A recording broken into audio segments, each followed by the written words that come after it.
بسم اللہ الرحمن الرحیم۔ بعض لوگ شب معراج یعنی رجب کی 27ویں شب کی فضیلت کے قائل ہیں۔ وہ یہ کہتے ہیں کہ اس رات میں اگر عبادت کی جائے تو اللہ تعالیٰ کی طرف سے ثواب زیادہ ملتا ہے۔ ان کا نظریہ یہ ہے کہ شب معراج یعنی رجب کی 27ویں شب قدر کی طرح ہے، بلکہ بعض تو یہ کہتے ہیں کہ شب معراج کی فضیلت شب قدر سے بھی زیادہ ہے۔ اگر شب معراج کی فضیلت کا مطلب یہ ہے کہ جس رات میں حضور علیہ السلام سفر معراج کے لیے تشریف لے گئے تھے، وہ رات بڑی مخصوص رات تھی، بڑی فضیلت والی رات تھی، اس وجہ سے کہ اس رات میں اللہ رب العزت نے حضور علیہ السلام کو خصوصی اعزاز عطا فرمایا تھا اور اپنی انتہائی قربت عطا فرمائی تھی، اور سب سے اہم عبادت نماز کا تحفہ دیا تھا۔ اگر فضیلت کا مطلب یہ تو اس بات کو تو ہم بھی تسلیم کرتے ہیں، اس اعتبار سے واقعتاً وہ رات بڑی مخصوص رات تھی، بڑی فضیلت والی رات تھی کہ اس رات میں اللہ رب العزت نے حضور علیہ السلام کو خصوصی اعزاز عطا فرمایا تھا۔ لیکن اگر فضیلت کا مطلب یہ ہے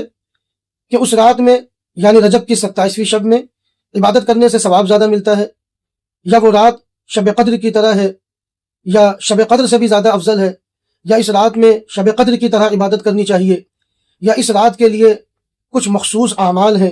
کچھ مخصوص نمازیں ہیں، کچھ خاص تسبیحات ہیں، تو یہ شرعی اعتبار سے بالکل درست نہیں۔ اس لیے کہ شریعت مطہرہ میں جو دن فضیلت والا ہوتا ہے، یا جو رات فضیلت والی ہوتی ہے، یا جو مہینہ فضیلت والا ہوتا ہے،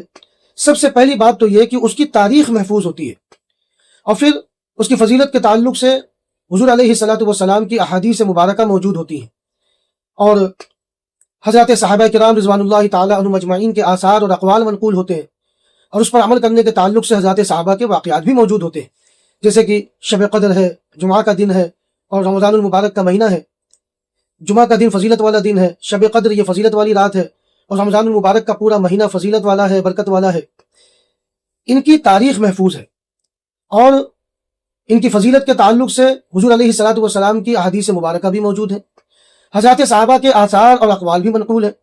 اور اس پر عمل کرنے کے تعلق سے یعنی اس رات میں کیا کرنا ہے، کس طرح سے یہ رات گزارنی ہے، یا جمعہ کا دن کیسے گزارنا ہے، جمعہ کے دن کیا کرنا ہے، کیا چیز فضیلت والی ہے، رمضان المبارک میں کیا کرنا ہے، کیسے اس کی راتیں گزارنی ہیں، کیسے اس کے دن گزارنے ہیں، اس پر عمل کے تعلق سے حضرات صحابہ کے واقعات بھی موجود ہیں، آثار بھی موجود ہیں، اقوال بھی موجود ہیں، اور نبی علیہ السلام کی احادیث مبارکہ بھی موجود ہے۔ تو جو چیز شریعت میں جو دن فضیلت والا ہوتا ہے یا رات فضیلت والی ہوتی ہے، سب سے پہلی بات تو یہ کہ اس کی تاریخ محفوظ ہوتی ہے، اور حضور علیہ السلام کی احادیث مبارکہ بھی موجود ہوتی ہے۔ اور شب معراج کو آپ دیکھ لیں، یعنی رجب کی 27ویں شب کو، سب سے پہلی بات تو یہ کہ اس کی تاریخ ہی محفوظ نہیں، جیسا کہ اس سے پہلے والی ویڈیوز میں یہ بات بتائی جا چکی ہے کہ رجب کی 27ویں شب معراج ہے، اس میں جو ہے اختلاف ہے، مختلف اقوال ہیں، بعض ربیع الاول کہتے ہیں، بعض ربیع الثانی کہتے ہیں، اور بعض رجب کہتے ہیں، بعض شعبان کہتے ہیں، بعض شوال کہتے ہیں، تو اس کی تو تاریخ ہی محفوظ نہیں۔ دوسری بات یہ کہ اس کی فضیلت کے متعلق حضور صلی اللہ علیہ وسلم کی کوئی حدیث بھی موجود نہیں